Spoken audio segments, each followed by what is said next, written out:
Welcome back to my channel হেসেল of mini বিড়াল। আজকে আমি তোমাদের সামনে সম্পূর্ণ নিরামিষভাবে একটা অবাঙালি পদ রান্না করে দেখাবো। এই পদটি করতে যা যা উপকরণ লাগবে সেগুলি হলো, প্রথমে আছে রাজমা এবং তরকার ডাল, যেটা আমি ভিজিয়ে আগে থেকেই সোক করে রেখেছি। এবার একটি পাত্রে জলের মধ্যে রাজমা এবং তরকার ডালটাকে সেদ্ধ বসালাম, সাথে একটু তেজপাতা এবং নুন দিয়ে দিলাম। এখানে রাজমা আর ডালটা সেদ্ধ হতে থাক, আমরা পরের উপকরণের দিকে যাই।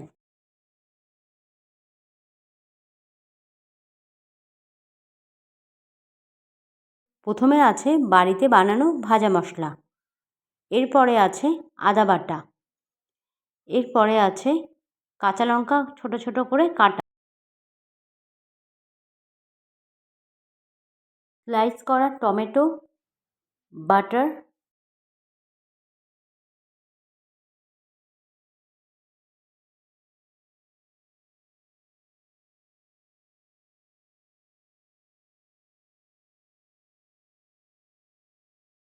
সর্ষের তেল, গোটা জিরে, গোটা গোলমরিচ, কসুরি মেথি, জিরে গুঁড়ো।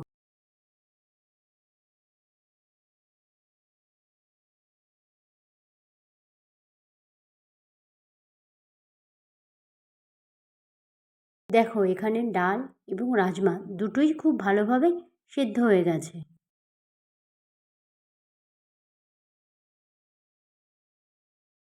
এবার অন্য একটি পাত্র বসিয়ে তার মধ্যে সর্ষের তেল দিলাম। সর্ষের তেল গরম হয়ে গেলে তার মধ্যে প্রথমে গোটা জিরে ফোড়ন দিলাম।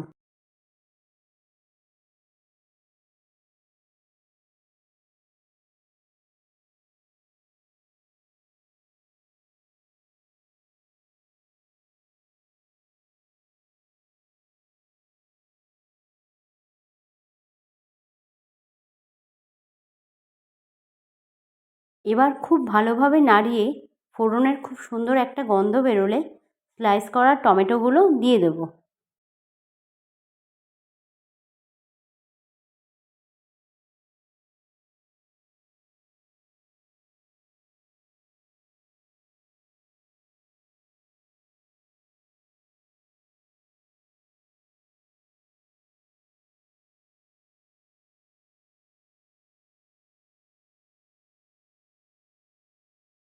এবার টমেটোগুলো দিয়েও খুব ভালোভাবে নাড়িয়ে নিতে হবে, এবং টমেটোগুলো যাতে খুব ভালোভাবে সেদ্ধ হয়ে যায় তার জন্য একটু নুন অ্যাড করলাম।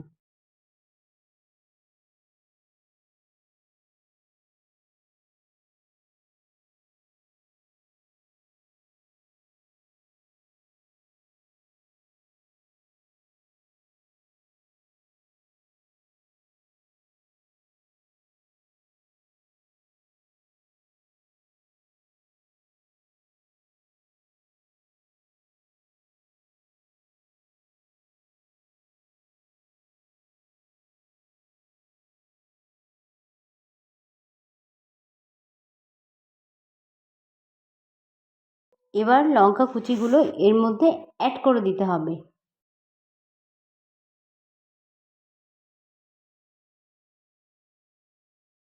এরপরে খুব ভালোভাবে মিশিয়ে নিতে হবে যাতে লঙ্কা এবং টমেটো খুব ভালোভাবে তেলের মধ্যে মিশে যায় একে অপরের সাথে।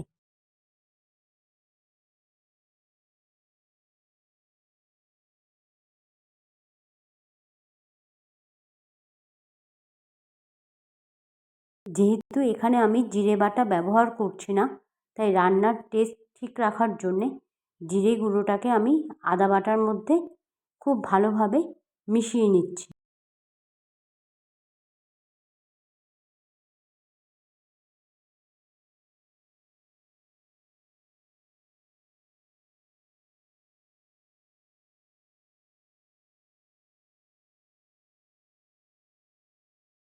টমেটোটা খুব ভালোভাবে ভাজা হয়ে গেছে। এবার আমি এর মধ্যে আদা বাটা আর জিরে গুঁড়োর যে পেস্টটা বানিয়েছিলাম সেইটা দিয়ে দেবো।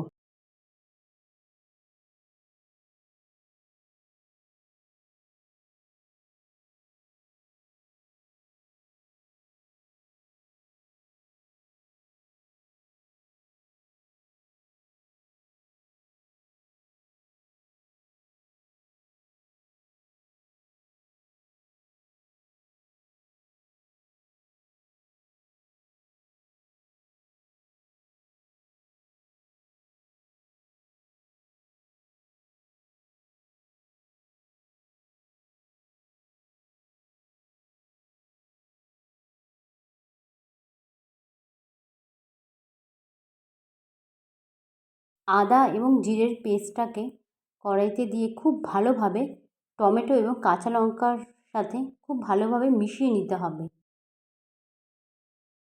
আমাদের খুব ভালোভাবে মিশাতে হবে, যাতে এদিকেও লক্ষ্য রাখতে হবে যাতে মশলাটা কোনোভাবে কড়াইয়ের মধ্যে লেগে না যায়, তাহলে পোড়া গন্ধ বেরোবে।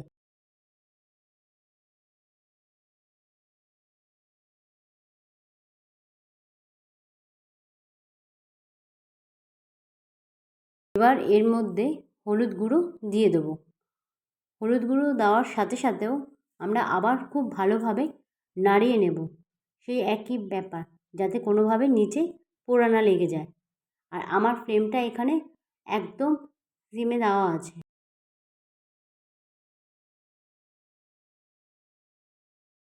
যেই মুহূর্তেই আদার এবং টমেটোর কাঁচা ভাবটা চলে যাবে, ঠিক তখনই আদার যে বাটিটার মধ্যে ছিল পেস্টটা রাখা, সেই বাটিটার মধ্যেই জল দিয়ে সেই জলের মিশ্রণটাকে মশলার মধ্যে দিয়ে দিতে হবে, যাতে খুব ভালোভাবে এবার মশলাটা কষতে পারে আর নিচেও যাতে না লেগে যায়।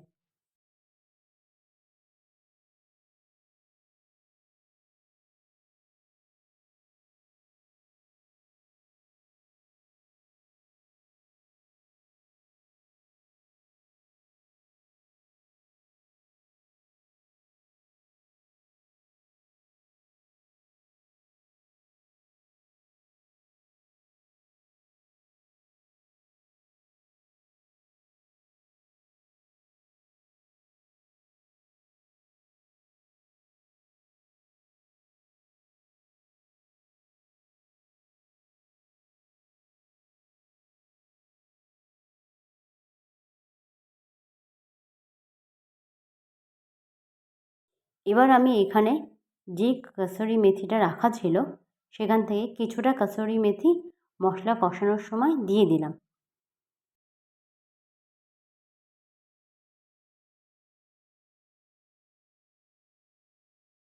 কসুরি মেথি দেওয়ার পরে আবার মশলাগুলোকে একে অপরের সাথে খুব ভালোভাবে মিশিয়ে নিলাম। এই রান্নাটা পুরোটাই নিরামিষভাবে করার কারণটা এটাই হলো, মঙ্গলবার দিন আমরা নিরামিষ খাই, তাই আমার মনে হলো এটা নিরামিষভাবে করলে দেখি টেস্টটা কেমন আসে।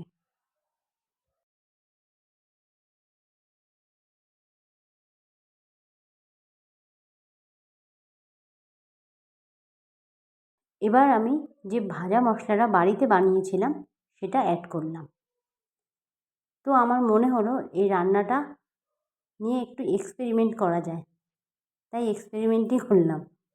এবার যাই হোক, এবার ভাজা মশলাটা দেওয়ার পরে খুব ভালোভাবে আবারও নাড়িয়ে নিলাম।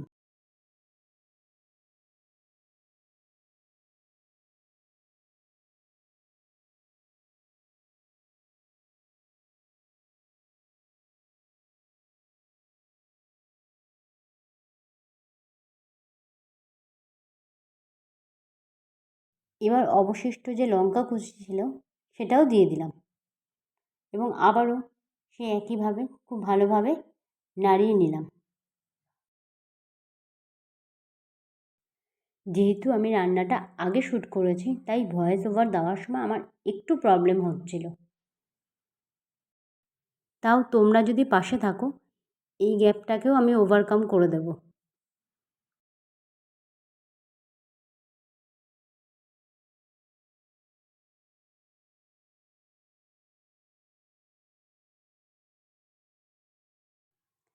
এখানে আমি ক্রাশ করা গরম মশলা ব্যবহার করছি, যেটার মধ্যে এলাচ আর দারচিনি আছে, লবঙ্গ নেই।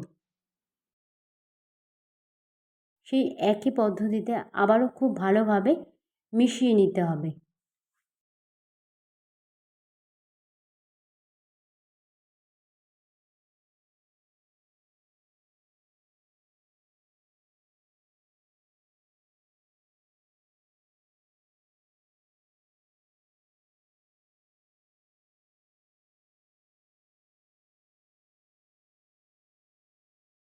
এবার কিছু সময়ের জন্যে আমি মশলাটাকে ঢেকে রাখবো। এবার পাত্রের ওপরে থেকে লিডটাকে আমি সরিয়ে নিলাম। তোমরা দেখতেই পেলে যে মশলাটার মধ্যে দিয়ে অয়েলটা রিলিজ হচ্ছে। এবার আমি খুন্তির সাহায্যে খুব ভালোভাবে মশলাটাকে মিশিয়ে নেব, যাতে মশলাটা কোনোভাবে নিচে লেগে না যায় বা তার থেকে কোনোভাবে পোড়া গন্ধ না বেরোয়। এবার তোমাদের সবাইকে আমি মশলাটাকে খুন্তির সাহায্যে তুলে দেখাচ্ছি যে মশলাটার কষাতে কষাতে কীরকম কালার এসছে। আমি কিন্তু এখানে কোনোভাবে কোনো রকম কালার অ্যাড করিনি। এটা একমাত্র কষানোরই ফল। এটা খুব সিমে দিয়ে আস্তে আস্তে মশলাটাকে কষাতে হবে, তাহলে যে কোনো রান্নায় সুন্দর কালার চলে আসে। এবার আমি এখানে সেদ্ধ করা রাজমা এবং সেদ্ধ করা তরকার ডালটা অ্যাড করছি, যেটা ছাড়া এই রান্নাটা সম্পূর্ণ হতো না। সেদ্ধ রাজমা এবং সেদ্ধ তরকার ডালটা কিছুটা দেওয়ার পর আমরা মশলার সাথে দুটো উপকরণ খুব ভালোভাবে মিশিয়ে নিতে হবে, একে অপরের সাথে যাতে খুব ভালোভাবে মশলার মধ্যে মিশে যায়। এবং লক্ষ্য রাখতে হবে যাতে ডালটা কোনোভাবে গলে না যায়।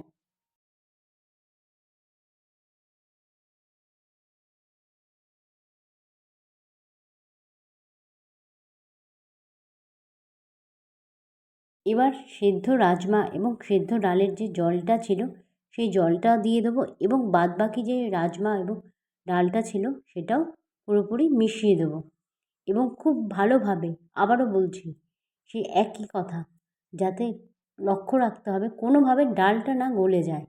তাই খুব সামান্য, খুব সতর্কভাবে, ভালোভাবে আস্তে করে হাতা দিয়ে খুব সুন্দরভাবে নাড়িয়ে নিতে হবে, যাতে একে অপরের সাথে খুব ভালোভাবে মিশেও যায় মশলা, অথচ ডালটাও যাতে গলে না যায়।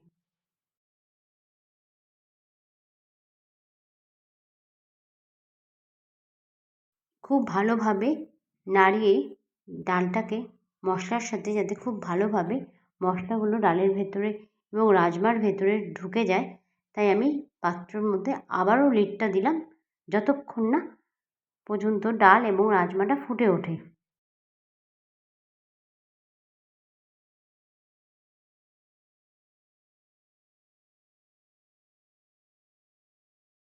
এবার ফুটে উঠেছে, তাই আমি লিডটা সরিয়ে তোমাদের দেখাচ্ছি। দেখো কি সুন্দর একটা ক্রিমিনেস দেখা যাচ্ছে। তোমরা বুঝতে পারছো কি না জানি না, কিন্তু আমি এখান থেকে বুঝতে পারছি। এবং সাইডে দেখো কত তেলটা জমা হয়েছে, মানে এখন এটা পুরোপুরি তৈরি হয়ে গেছে। এরপর আমি এর মধ্যে যে কসুরি মেথিটা ছিল সেটা ক্রাশ করে এর উপরে দিয়ে দেবো। আর এখন এবার আমি এখানে last but not the least যে ইনগ্রিডিয়েন্টস ছিল মানে বাটার, সেটা অ্যাড করব।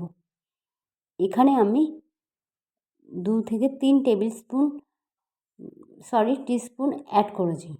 তোমরা চাইলে বেশি করতে পারো।